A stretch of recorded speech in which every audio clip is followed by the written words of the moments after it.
마태복음 Q&A 제107회 20일 다시 예수님의 성전 정화 사건. 예수님께서 제자들을 이끌고 정치, 경제, 사회, 문화, 종교의 중심지인 예루살렘으로 마침내 들어가셨습니다. 예루살렘 입성 후 처음으로 가신 곳이 성전이었고 이곳에서 흔히 말하는 성전 정화 사건이 일어납니다. 그 기록이 마태복음 21장 12절로 13절. 예수께서 성전에 들어가사 성전 안에서 매매하는 모든 사람들을 내쫓으시며 돈 바꾸는 사람들의 상과 비둘기 파는 사람들의 의자를 둘러 엎으시고 그들에게 이르시되 기록된 바 내 집은 기도하는 집이라 일컬음을 받으리라 하였거늘 너희는 강도의 소굴을 만드는도다라는 기록입니다. 예수님께서 왜 이런 일을 행하셨는지를 이해하기 위해서는 먼저 성전에 대한 정확한 이해가 전제되어야만 합니다. 성전은 다윗 왕에 의해 계획되었고 솔로몬 왕에 의해 완성되었습니다. 역대상 17장 1절에 보면 다윗이 그의 선지자 나단에게 나는 백향목궁에 거주하거늘 여호와의 언약궤는 휘장 아래에 있도다라고 탄식하며 하나님의 성전을 지을 것을 시사하는 장면이 있습니다. 이를 안 하나님께서 그 밤에 나단에게 임하셔서 역대상 17장 4절 가서 내 종 다윗에게 말하기를 여호와의 말씀이 너는 내가 거할 집을 건축하지 말라라고 말씀하십니다. 분명히 건축하지 말라고 하셨습니다. 하나님은 왜 내가 거할 집, 즉 성전을 건축하지 말라라고 말씀하셨을까요? 그 이유는 너무나 간단합니다. 하나님에게는 성전이 필요하지 않기 때문입니다. 하나님은 영이시기 때문에 하나님께서 거하실 집은 전혀 필요하지 않습니다.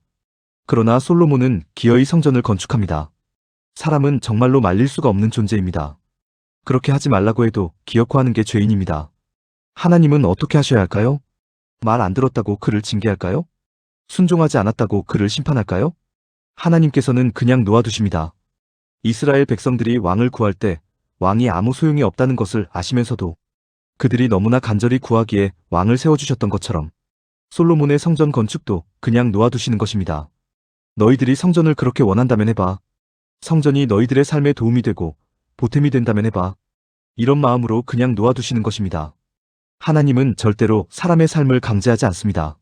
하나님은 하나님이시라고 해서 결코 권위를 내세우지 않고 독선적으로 행동하지 않습니다. 그런데 문제는 이제부터 발생합니다. 하나님을 향한 모든 신앙생활이 성전을 중심으로 한 형식적인 종교행위로 변질되기 시작합니다. 그리고 성전을 관리하고 책임지는 사람들이 국가의 중요 계급으로 성장하고 그들은 시간이 흐르면서 점차 부패와 타락의 길로 들어서게 됩니다. 그 실상을 아주 잘 보여주는 내용이 예레미야 7장 8절로 11절입니다. 보라, 너희가 무익한 거짓말을 의존하는도다. 너희가 도둑질하며 살인하며 간음하며 거짓 맹세하며 바알에게 분향하며 너희가 알지 못하는 다른 신들을 따르면서 내 이름으로 일컬음을 받는 이 집에 들어와서 내 앞에 서서 말하기를 우리가 구원을 얻었나이다 하느냐? 이는 이 모든 가증한 일을 행하려 함이로다. 내 이름으로 일컬음을 받는 이 집이 너희 눈에는 도둑의 소굴로 보이느냐? 보라, 나 곧 내가 그것을 보았노라. 여호와의 말씀이니라. 라고 기록되어 있습니다. 하나님의 반대에도 불구하고 사람들은 성전을 지었고 하나님께서도 결국은 용인해 주셨습니다. 그렇다면 성전은 어떤 곳이어야 합니까? 백성들이 하나님을 만나는 곳이어야 합니다. 백성들이 하나님의 위로를 받는 곳이어야 합니다. 백성들이 하나님을 배우는 곳이어야 합니다. 백성들이 이런저런 이유로 세상 속에서 저지른 죄에 대해 사함을 받고 치유받는 곳이어야 합니다. 백성들이 하나님을 체험하고 하나님의 사람으로 거듭나는 곳이어야 합니다. 그런데 그런 기능을 찾아볼 수가 없습니다. 세상 속에서 도둑질, 살인, 간음, 거짓 등 온갖 잘못을 저지르고 심지어 바알 같은 다른 신을 섬기면서도 성전에 들어와서는 용서해 주소서, 구원을 베풀어 주소서라고 외치며 형식적인 종교행위만 일삼고 하나님을 기만합니다. 또 성전을 관리하고 책임지는 사람들은 무지한 백성들에게 하나님을 가르쳐서 바른 길로 인도하는 것이 도리일 텐데 오히려 그들을 착취해서 경제적 부를 이루어 나가는 데에만 관심을 가집니다. 성전이 성전으로서의 모든 기능을 상실한 것입니다. 그리고 그러한 모습이 예수님께서 사역하시던 당시까지 그 모습 그대로 유지되고 있는 것입니다. 성전에 대한 이런 간단한 배경을 가지고 오늘 본문을 다시 보겠습니다. 마태복음 21장 12절로 13절. 예수께서 성전에 들어가사 성전 안에서 매매하는 모든 사람들을 내쫓으시며 돈 바꾸는 사람들의 상과 비둘기 파는 사람들의 의자를 둘러 엎으시고 그들에게 이르시되 기록된 바 내 집은 기도하는 집이라 일컬음을 받으리라 하였거늘 너희는 강도의 소굴을 만드는도다라고 기록되어 있습니다. 레위기에 보면 하나님 앞에 나올 때는 각종 재물을 가지고 나오라고 되어 있습니다. 그런데 더욱 중요한 것은 만약 재물이 없으면 그냥 와도 된다는 것입니다. 레위기 자체가 힘이 미치는 대로 행하라라고 선언하는 내용입니다. 너의 능력대로, 너의 정성대로, 너의 성숙도대로 행하라고 선언하는 내용입니다. 이것이 하나님의 마음이고 심정이고 원리입니다. 제사는 하나님을 위한 것이 아니라 사람 자신을 위한 것이기 때문에 제사로 인하여 사람이 힘들어지면 안 되는 것입니다. 그런데 사람들은 하나님의 이러한 원리를 왜곡해버립니다. 그 근본 정신은 잊어버리고 자기들 편할 대로만 해석합니다. 능력대로, 정성대로, 성숙도대로 준비하는 것이 아니라 자기 마음대로, 자기 기준대로, 자기 정한대로 준비합니다. 급기야는 재물을 쉽게 구할 곳이 어디 없는지 찾게 됩니다.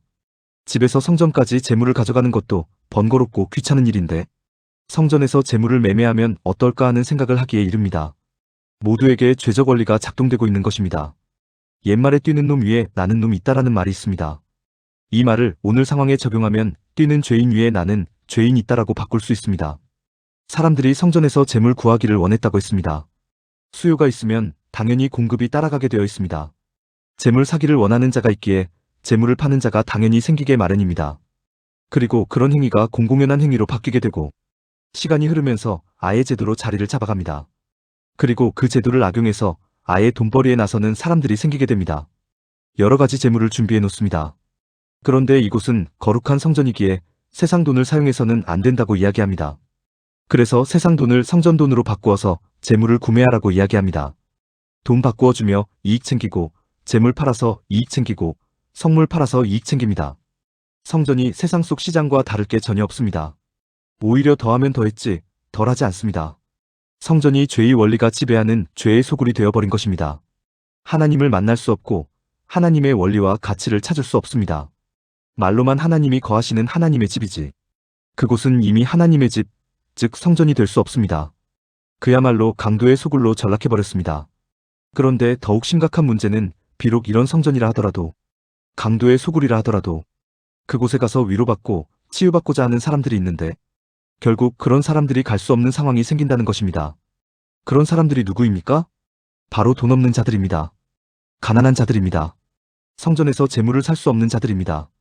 오히려 더 간절히 하나님의 도우심과 은혜를 필요로 하는 사람들이 정작 매매하는 자들로 인해 돈 바꾸는 자들로 인해 성전으로부터 외면당하는 결과에 이르게 되는 것입니다. 그래서 예수님은 성전 안에서 매매하는 모든 사람을 내쫓으시고 돈 바꾸는 자들과 비둘기를 파는 자들의 상과 의자를 둘러엎으시는 것입니다. 둘러엎으면 어떻게 되겠습니까? 이제 가난한 자들도 들어갈 수 있게 됩니다. 이제 돈 없는 자들도 들어갈 수 있게 됩니다. 즉 아무나 들어갈 수 있게 됩니다. 말 그대로 만민의 집이 되는 것입니다. 즉 지금 예수님은 성전을 깨끗하게 정화하시는 것이 아니라 성전의 원래 기능을 회복하시려는 것입니다. 특정인을 위한 성전에서 누구나를 위한 성전으로 기능을 회복하시는 것입니다. 그리고 이어지는 내용이 마태복음 21장 13절로 14절 그들에게 이르시되 기록된 바 내 집은 기도하는 집이라 일컬음을 받으리라 하였거늘 너희는 강도의 소굴을 만드는도다 하시니라. 맹인과 저는 자들이 성전에서 예수께 나아옴에 고쳐주시니라는 내용입니다. 여쭈어 보겠습니다. 맹인과 저는 자들이 오늘 하루만 성전에 왔을까요? 그렇지 않았을 것입니다. 그들은 매일 성전에 왔을 것입니다. 먹고 살기 위해 구걸하려고 매일 길거리에 앉아 있었던 것과 마찬가지로 일정한 시간이 되면 치유받기 위해서 매일 성전에 나왔을 것입니다. 그러나 제사를 드릴 수가 없습니다. 성전에 나왔지만 제물을 드릴 수가 없기에 제사를 드릴 수가 없었습니다. 성전은 분명히 만민의 집이어야 했지만 맹인과 저는 자들의 집이 되어주지는 못했습니다. 성전은 분명히 기도하는 집이어야 했지만 맹인과 저는 자들은 그곳에서 기도할 수 없었습니다. 성전은 분명히 기도함으로 문제가 해결되어야 하는 곳이었지만 맹인과 저는 자들은 성전에서 치유받지 못한 것입니다. 치유받지 못하고 응답받지 못하고 회복하지 못한다면 성전은 더 이상 성전이 아닙니다. 치유가 일어나지 않는 제사, 회복이 일어나지 않는 기도가 성전에서 계속되고 있다면 그곳은 더 이상 성전이 아니라 예수님의 표현대로 강도의 소굴이 되는 것이며 제사장들은 강도요, 사기꾼이 되는 것입니다. 마태복음 21장 14절 맹인과 저는 자들이 성전에서 예수께 나아오매 고쳐주시니라고 기록하고 있습니다. 예수님은 고쳐주셨습니다. 맹인과 저는 자들을 고쳐주셨습니다. 예수님은 저들에게 재물을 요구하지 않았습니다. 예수님은 저들에게 화폐를 요구하지 않았습니다. 즉 예수님은 만민에게로 나아갔고 만민은 예수님에게로 나아올 수 있었습니다. 예수님이 만민의 집이 되어주시는 것입니다. 예수님께로 나아오는 모든 사람은 예수님께 기도할 수 있었고 자신의 문제를 아뢰 수 있었습니다. 대화가 가능하지 않다면 소리질러 외치기만 해도 예수님이 그들을 만나주셨습니다. 그리고 그들의 기도는 응답되었고 그들의 문제는 해결되었습니다. 예수님이 만민의 집이 되어주셨고 예수님이 기도하는 집이 되어주셨고 예수님이 모든 문제를 해결해 주신 것입니다. 그 하나님의 원리와 가치가 살아 숨쉬는 곳, 그곳이 바로 성전입니다. 정리하겠습니다. 오늘 예수님은 예루살렘에 입성하셨고 그 예루살렘에서 1차적으로 행하신 일이 성전의 기능 회복이었습니다. 성전의 기능 회복은 특별한 것이 아니었습니다. 바로 하나님의 원리와 하나님의 가치를 회복하는 것이었습니다. 사도 바울은 고린도전서 3장 16절에서 너희는 너희가 하나님의 성전인 것과 하나님의 성령이 너희 안에 계시는 것을 알지 못하느냐라고 말씀하셨습니다. 즉, 우리 스스로가 하나님의 성전이라고 말씀하셨고 하나님의 성령이 우리 안에 함께하고 계신다고 말씀하셨습니다. 그런데 우리가 온전한 하나님의 성전인지 돌아보았으면 좋겠습니다. 내 안에 하나님의 원리와 가치가 작동하고 있는지 우리 자신을 한번 돌아보면 좋겠습니다. 나 스스로가 기준이 되어 있지는 않은지 나의 유익과 이익만을 추구하고 있지는 않은지 오직 나의 일을 드러내기 위해 몸부림치고 있는 것은 아닌지 자기의 신앙을 돌이켜보았으면 참으로 좋겠습니다. 오늘 내용에 공감이 되었다면 구독과 좋아요, 알림 설정 부탁드립니다. 하나님의 말씀을 바르게 전하는데 큰 도움이 될 것입니다. 평등하고 공정하며 정의롭고 행복한 세상을 이루는데 큰 도움이 될 것입니다.